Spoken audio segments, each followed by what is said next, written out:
In Chapter 5, we are going to look at how cells divide and how they reproduce. And so we have to start with talking about what cell division is. And this is a process in which a cell divides to form two new cells. The parent cell is the original cell. So in our diagram right here, this is our parent cell.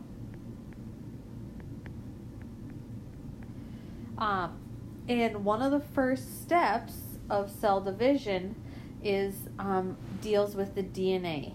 And so remember, the DNA is located in the nucleus usually.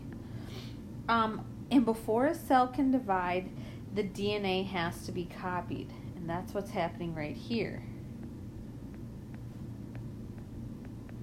And if you look at the purple in the middle, you can start to see that there starts to be two halves of that purple sphere. And one half will end up going into one new cell, and the second will go into the other, or the second cell. And so as this process continues, the two cells pinch in, and eventually they'll pinch in so far that they create two new cells. So when we look at copying the DNA, we need to remember that DNA stands for deoxyribonucleic acid. And so this is D for DNA, then N in nucleic, and A for acid. This is a very large molecule, and it's made up of two strands of nucleotides. So if we imagine it being split right here, we would have the left side and then the right side. There are two separate strands of DNA. When we look at the structure of DNA, a DNA is made up of a repeating unit called the nucleotide. And the nucleotide consists of the sugar, which is that molecule. Then we have phosphate. Notice the P in the middle tells you it's the phosphate. And then a nitrogen base. So there are three parts to a nucleotide. So right there is one nucleotide. Then there are four possible nitrogen bases. We have adenine, thymine, cytosine, and guanine.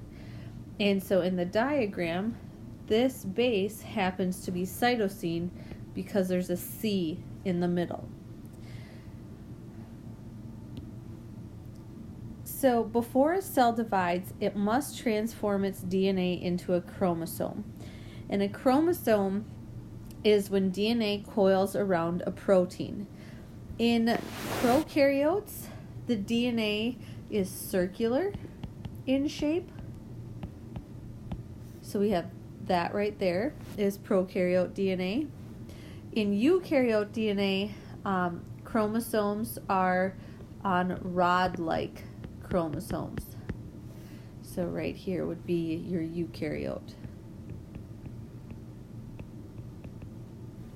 When a cell is not dividing, the DNA will be more like a tangled mess. So right here, it says it's spread out in non-dividing cells. And then when a cell is ready to divide, it will scrunch up into chromosomes. So when DNA replication happens, this is the process in which DNA is copied. So the first step is that an enzyme is going to break the bonds between the two strands of DNA. So normally these two strands would be joined together, but an enzyme has come through and separated those strands of DNA. Then another enzyme pairs new complementary nucleotides with those on the original strand. So the original strand has the blue ribbon to it, and the new strand is shown with the green. So new is green, and the blue is the original strand. So the complementary, when it talks about complementary nucleotides, if we look right here, we can see on the blue strand there was a G, and on the new strand there is going to be a C. So the complementary nucleotides say that C, or cytosine, always pairs with G, or guanine.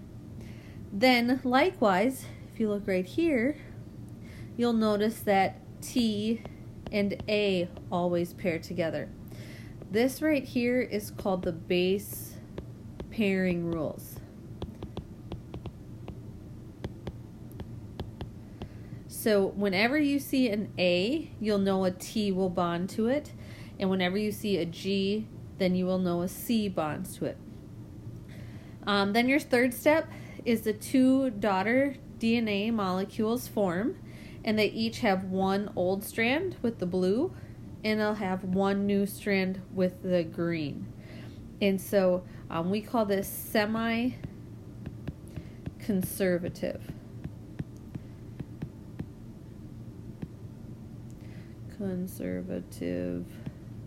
Replication.